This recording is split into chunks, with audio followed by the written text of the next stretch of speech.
ابو بکر صدیق نے مدینہ منورہ میں آتے ہی پہلے ایک فرمان لکھا اور اس کی بہت سی نقلیں ہر قبیلے کی طرف بھیجیں اور حکم دیا کہ پہلے تمام قبیلے کے لوگوں کو ایک جگہ اکٹھا کر لینا اور یہ فرمان سب کو سنا دینا۔ اس فرمان کا پیغام یہ تھا: ابو بکر صدیق خلیفہ رسول اللہ کی طرف سے ہر اس شخص کو جس کے پاس یہ فرمان پہنچا ہے، وہ اسلام پر قائم ہو یا اسلام سے پھر گیا ہو، معلوم ہونا چاہیے اللہ تعالیٰ نے محمد صلی اللہ علیہ وسلم کو سچا نبی بنا کر بھیجا، جو خوشخبری دینے، ڈرانے اور اللہ کے حکم سے لوگوں کو اللہ کی طرف بلانے والے ہیں اور ہدایت کی روشنی ہیں۔ جو شخص دعوت اسلام قبول کرتا ہے، اللہ تعالیٰ اس کو ہدایت دیتا اور کامیابی کا سیدھا راستہ بتا دیتا ہے، اور جو انکار کرتا ہے تو اللہ کے حکم سے اس کو جہاد کے ذریعے فرما برداری کی طرف لوٹایا جاتا ہے۔ اللہ کے حکم کو قائم کرنے، مسلمانوں کو نصیحت کرنے اور اپنے تبلیغ کو بخوبی سر انجام دینے کے بعد نبی اکرم اس دنیا سے تشریف لے گئے۔ اللہ تعالیٰ نے اس کی خبر قرآن مجید میں پہلے سے ہی دی تھی: تم بھی وفات پانے والے ہو اور وہ بھی مرنے والے ہیں۔ تم سے پہلے کسی آدمی کو ہم نے ہمیشہ کی زندگی نہیں دی، کیا اگر تم مر جاؤ گے تو وہ ہمیشہ رہیں گے؟ اور مسلمانوں کو یوں مخاطب کر کے سمجھا دیا: اور نہیں تھے محمد مگر رسول، ان سے پہلے اور بھی رسول گزر چکے ہیں، کیا اگر محمد مر جائیں یا مارے جائیں تو تم لوگ اپنی پرانی حالت کفر کی طرف لوٹ جاؤ گے؟ اور جو شخص حالت کفر کی طرف لوٹ جائے گا وہ اللہ کو کوئی نقصان نہ پہنچا سکے گا، اور ان قریب اللہ تعالیٰ اسلام پر ثابت قدم رہنے والوں کو جزا دے گا۔ جو شخص محمد کو پوجتا تھا تو محمد تو بلا شک فوت ہو گئے، اور جو اکیلے اللہ کی پوجا کرتا تھا تو اللہ تعالیٰ زندہ اور قائم ہے، نہ وہ فوت ہوا اور نہ ان کو نیند اور اونگ چھو سکتی ہے۔ میں تم کو اللہ سے ڈرنے، نبی کے لائے ہوئے نور اور اللہ کی رحمت میں سے حصہ لینے، اسلام کی ہدایت اختیار کرنے اور دین الہی کو مضبوطی سے پکڑنے کی وصیت کرتا ہوں۔ جس کو اللہ نے ہدایت نہ کی وہ گمراہ ہوا، اور جس کو اللہ تعالیٰ نے عافیت عنایت کی وہ مصیبت میں مبتلا ہوا۔ جس کی مدد اللہ نہ کرے وہ تنہا ہے۔ انسان جب تک اسلام کا انکار کرے دنیا اور آخرت میں کوئی عمل اس کا مقبول نہیں ہو سکتا۔ مجھ کو معلوم ہوا ہے کہ تم میں سے کچھ لوگوں نے اسلام قبول کرنے اور اس کے حکموں کی تعمیل کرنے کے بعد اللہ تعالیٰ سے منہ موڑ کر جہالت اور شیطان کی اطاعت کی طرف رجوع کیا ہے۔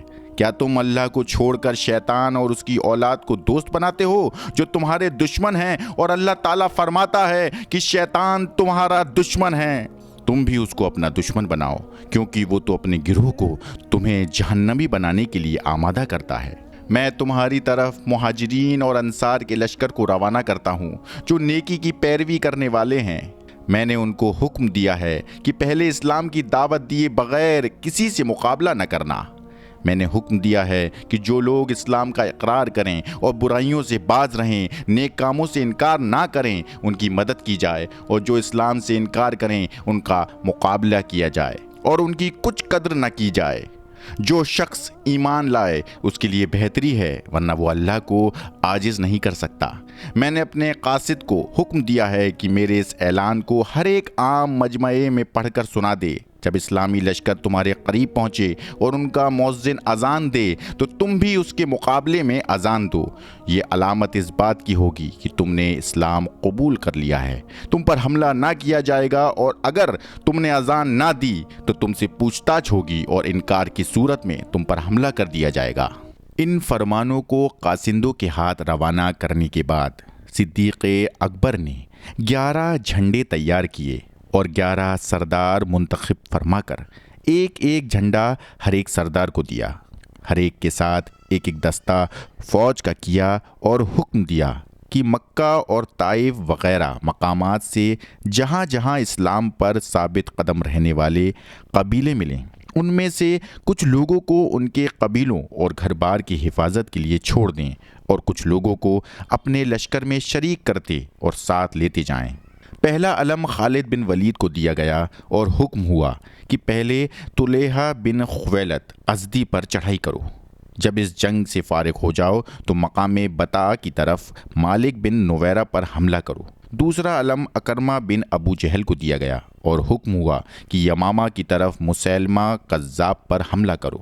تیسرا جھنڈا شرجیل بن حسنہ کو سپرد ہو کر حکم ہوا کہ اکرمہ کی مدد کرو اور یمامہ سے فارغ ہو کر حضر موت کی طرف بنو کندا اور بنو قزاع پر حملہ کرو۔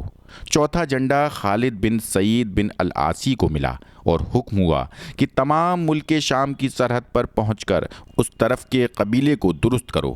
پانچواں جھنڈا عمرو بن عاص کو سپرد فرما کر حکم دیا کہ مرتد بنو قزاع کی طرف جاؤ۔ چھٹا جھنڈا حذیفہ بن حسن کو دے کر ملک عمان کی طرف جانے کا حکم دیا۔ ساتواں جھنڈا ارفزا بن ہرسمہ کو سپرد کر کے اہل مہرہ کی طرف جانے کا حکم دیا۔ حذیفہ اور ارفزا کو یہ بھی حکم ملا کہ دونوں ساتھ ساتھ رہیں۔ جب ملک عمان میں رہیں تو حذیفہ امیر اور ارفزا ماتحت ہوں گے، اور جب مہرہ میں ہوں تو ارفزا امیر ہوں گے اور حذیفہ ماتحت سمجھے جائیں گے۔ آٹھواں جھنڈا طریفہ بن عاجز کو دیا گیا اور حکم ہوا کہ بنو سلیم اور ان کے شریک حال بنو حوازن کی طرف جاؤ۔ نوواں جھنڈا سوید بن مقرن کو دیا گیا اور ان کو حکم ملا کہ یمن کی جانب جاؤ۔ 10واں جھنڈا علا بن الحضرمی کو دیا گیا اور حکم ہوا کہ بحرین کی طرف جاؤ۔ 11واں جھنڈا مہاجر بن ابی امیہ کو دیا گیا اور حکم ہوا کہ صنعا کی طرف جاؤ۔ ان تمام سرداروں کو روانگی کے وقت ایک ایک فرمان ایک ہی مضمون کا لکھ کر دیا گیا۔ اس فرمان کا مضمون یہ تھا: یہ عہد نامہ ہے ابو بکر خلیفہ رسول اللہ صلی اللہ علیہ وسلم کی طرف سے، جو قبیلہ سردار کو دیا جاتا ہے جبکہ وہ لشکر اسلام کے ساتھ مرتدین سے لڑنے کو روانہ کیا جا رہا ہے۔ اس سردار سے ہم نے اقرار لیا ہے وہ اللہ تعالیٰ سے ظاہری اور باطنی طور پر اپنے تمام کاموں سے ڈرتا رہے گا۔ ہم نے اس کو حکم دیا ہے کہ اللہ تعالیٰ کی راہ میں مرتدین سے لڑے، مگر پہلے ان پر اطمینان لے آئے اور ان کو اسلام کی دعوت دے۔ اگر وہ قبول کر لیں تو لڑائی سے رک جائیں، اگر وہ قبول نہ کریں تو ان پر حملہ کیا جائے یہاں تک کہ وہ اسلام کا اقرار کریں۔ پھر ان کو ان کے فرائض اور حقوق سے آگاہ کیا جائے۔ جو ان پر فرض ہیں وہ ان سے لیا جائے اور جو ان کے حقوق ہیں وہ ان کو دیے جائیں۔ اس میں رعایت کسی سے نہ کی جائے۔ مسلمانوں کو دشمنوں کے ساتھ جنگ کرنے سے روکا جائے۔ جس نے احکام الہی کا انکار کیا اس سے لڑائی کی جائے، اور جس نے دعوت کو قبول کر لیا وہ بے گناہ سمجھا جائے گا۔ اور جو شخص ایک اللہ کے اقرار کے بعد دل میں کچھ اور عقیدہ رکھتا ہوگا اس کا حساب اللہ تعالیٰ لے گا۔ جو لوگ منکر ہو کر لڑائی تک نوبت پہنچا دیں گے اور اللہ تعالیٰ مسلمانوں کو غلبہ عطا کرے گا تو مال غنیمت خمس کے علاوہ تقسیم کر دیا جائے گا اور خمس ہمارے پاس بھیجا جائے گا۔ ہم نے یہ بھی ہدایت کر دی ہے کہ سردار لشکر اپنے ساتھیوں کو جلد بازی اور فساد سے منع کریں اور کسی غیر کو اپنے لشکر میں داخل نہ ہونے دیں جب تک کہ اس کو اچھی طرح پہچان نہ لیں، تاکہ جاسوسوں کے فتنے سے محفوظ رہیں۔ یہ بھی ہدایت کر دی کہ مسلمانوں سے نیک سلوک کریں، روانگی اور قیام میں لوگوں سے نرمی کریں اور ان پر رحم کریں۔ مجلس اور بات چیت میں ایک دوسرے کے ساتھ رعایت اور نرمی کا خیال رکھا جائے۔ یہ تمام سردار جمادی الاول کے مہینے میں سن 11 ہجری میں مدینہ منورہ سے روانہ ہو کر اور اپنے اپنے مقرر علاقوں کی طرف جا کر عمل میں مصروف ہوئے۔ طلیحہ ایک کاہن تھا، پھر اسلام میں داخل ہوا۔ حیات نبوی کے آخری زمانے میں اسلام سے پھر کر خود نبوت کا دعویٰ کر بیٹھا۔ بنی اسرائیل کے کچھ قبیلے اس کی جماعت میں داخل ہو گئے۔ اس کو ختم کرنے کے لیے زرار بن الازرو روانہ ہوئے تھے۔ ابھی انہوں نے اپنا کام ختم نہ کیا تھا کہ رسول اللہ کی وفات کی خبر مشہور ہوئی اور زرار اس جنگ کو ناتمام چھوڑ کر اپنے ساتھیوں کے ساتھ مدینہ کی طرف آئے۔ طلیحہ کو اس فرصت میں اپنی حالت درست کرنے اور جمعیت کے بڑھانے کا خوب موقع ملا۔ اطفان اور حوازن وغیرہ کے قبیلے جو ذی القصہ کی ذی خشب میں ابو بکر صدیق سے شکست کھا کر بھاگے تھے، طلیحہ کے پاس پہنچے تھے اور اس کی جماعت میں شامل ہو گئے تھے۔ نجد کے مشہور چشمہ بزاخہ پر طلحہ نے اپنا کیمپ قائم کیا اور یہاں غطفان، حوازن، بنو عمار، بنو طے وغیرہ قبیلے کا جھنڈا ایک ساتھ اکٹھا ہو گیا۔ ابو بکر صدیق نے جب 11 سردار منتخب فرما کر روانہ کرنا چاہے تو عدی بن حاتم مدینہ منورہ میں موجود تھے۔ وہ خالد بن ولید کی روانگی سے پہلے اپنے قبیلے طے کی طرف روانہ ہوئے اور ان کو سمجھا کر اسلام پر قائم کیا۔ اس قبیلہ کے جو لوگ طلحہ کے لشکر میں شامل تھے ان کے پاس قبیلہ طے کے آدمیوں کو بھیجا کہ خالد کے حملے سے پہلے اپنے قبیلے کو وہاں سے بلوا لو۔ چنانچہ بنی طے کے سبھی آدمی طلحہ کے لشکر سے جدا ہو کر آ گئے اور سب کے سب اسلام پر قائم ہو کر خالد بن ولید کے لشکر میں جو قریب پہنچ چکا تھا شامل ہو گئے۔ خالد بن ولید نے بزاخہ کے میدان میں پہنچ کر لشکر طلحہ پر حملہ کیا۔ جنگ اور پیکار اور عام حملے کی شروع ہونے سے پہلے لشکر اسلام کے دو بہادر عکاشہ بن حسن اور ثابت بن اقرم انصاری جو راتوں کو گشت لگانے کے کام پر مصروف تھے دشمنوں کے ہاتھ سے شہید ہو گئے۔ خالد بن ولید نے ثابت بن قیس کو اور بنی طے پر عدی بن حاتم کو سردار مقرر کر کے حملہ کیا۔ طلحہ کے لشکر کی سپہ سالاری اس کا بھائی خیال کر رہا تھا اور طلحہ ایک چادر اوڑھے ہوئے لوگوں کو دھوکہ دینے کے لیے الگ ایک طرف وحی کے انتظار میں بیٹھا تھا۔ لڑائی خوب زور شور سے جاری ہوئی۔ جب مرتدین کے لشکر پر کچھ پریشانی کے آثار ظاہر ہوئے تو طلحہ کے لشکر کا ایک سردار عینیہ بن حسن طلحہ کے پاس آیا اور کہا کہ کوئی وحی نازل ہوئی یا نہیں؟ طلحہ نے کہا کہ ابھی نہیں ہوئی۔ پھر تھوڑی دیر کے بعد عینیہ نے پوچھا اور وہی جواب ملا۔ پھر میدان میں جا کر لڑنے لگا۔ اب دم بدم مسلمان غالب ہوتے جاتے تھے اور مرتدین کے پاؤں اکھڑنے لگے تھے۔ عینیہ تیسری بار پھر طلحہ کے پاس گیا اور وحی کی نسبت پوچھا تو اس نے کہا کہ ہاں، جبرائیل میرے پاس آئے تھے اور وہ کہہ گئے ہیں کہ تیرے لیے وہی ہوگا جو تیری قسمت میں لکھا ہے۔ عینیہ نے یہ سن کر کہا کہ لوگو، طلحہ جھوٹا ہے۔ یہ سنتے ہی مرتدین ایک دم بھاگ پڑے۔ بہت سے قتل ہوئے اور باقی گرفتار ہو گئے۔ بہت سے اسی وقت مسلمان ہو گئے۔ طلحہ اپنی بیوی کے ساتھ گھوڑے پر سوار ہو کر وہاں سے بھاگا اور ملک شام کی طرف جا کر قبیلہ قزاعہ میں مقیم ہوا۔ جب دھیرے دھیرے تمام قبیلے مسلمان ہو گئے اور خود اس کا قبیلہ بھی اسلام میں داخل ہو گیا تو طلحہ بھی مسلمان ہو کر عمر فاروق کے عہد خلافت میں مدینہ آیا اور ان کے ہاتھ پر بیعت کی۔ عینیہ بن حسن بھی گرفتار ہو کر خالد بن ولید کے سامنے آیا۔ اس کو خالد بن ولید نے صدیق اکبر کے پاس مدینہ میں بھیج دیا۔ صدیق اکبر نے اسلام پیش کیا۔ اس نے نہایت سختی سے انکاری جواب دیا، چنانچہ وہ قتل ہوا۔ مقام بزاخہ پر لشکر طلحہ جب شکست کھا کر بھاگا ہے تو بھاگنے والوں میں غطفان اور سلیم اور حوازن وغیرہ قبیلے کے لوگ مقام حواب میں جا کر جمع ہوئے اور سلمہ بنت مالک بن حذیفہ بن بدر بن ظفر کو اپنا سردار بنایا اور مقابلے کی تیاری میں لگ گئے۔ خالد بن ولید کو یہ حال معلوم ہوا تو وہ اس طرف متوجہ ہوئے۔ سلمہ اپنے لشکر کو لے کر مقابلے پر آئی اور ایک اونٹنی پر سوار ہو کر خود سپہ سالاری کی خدمت انجام دینے لگی۔ خالد بن ولید نے حملہ کیا۔ سخت مقابلہ ہوا۔ سلمہ کی اونٹنی کی حفاظت میں مرتدین کے 100 آدمی قتل ہوئے۔ آخر سلمہ کی اونٹنی زخمی ہو کر گری اور سلمہ قتل ہوئی۔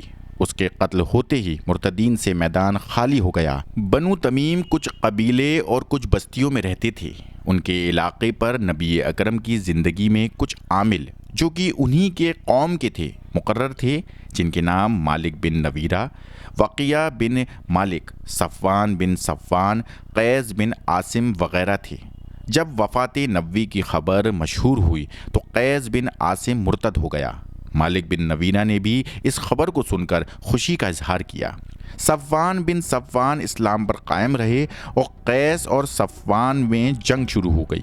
اسی بیچ میں سجا بن الحرث بن سوید نے، جو قبیلہ تغلق سے تعلق رکھتی تھی، نبوت کا دعویٰ کیا اور بنی تغلق کے سردار حذیل بن عمران نے اور بنی تمر کے سردار عقبہ بن ہلال اور بنی شیبان کے سردار سلیل بن قیس نے اس کے دعوے کو قبول کیا۔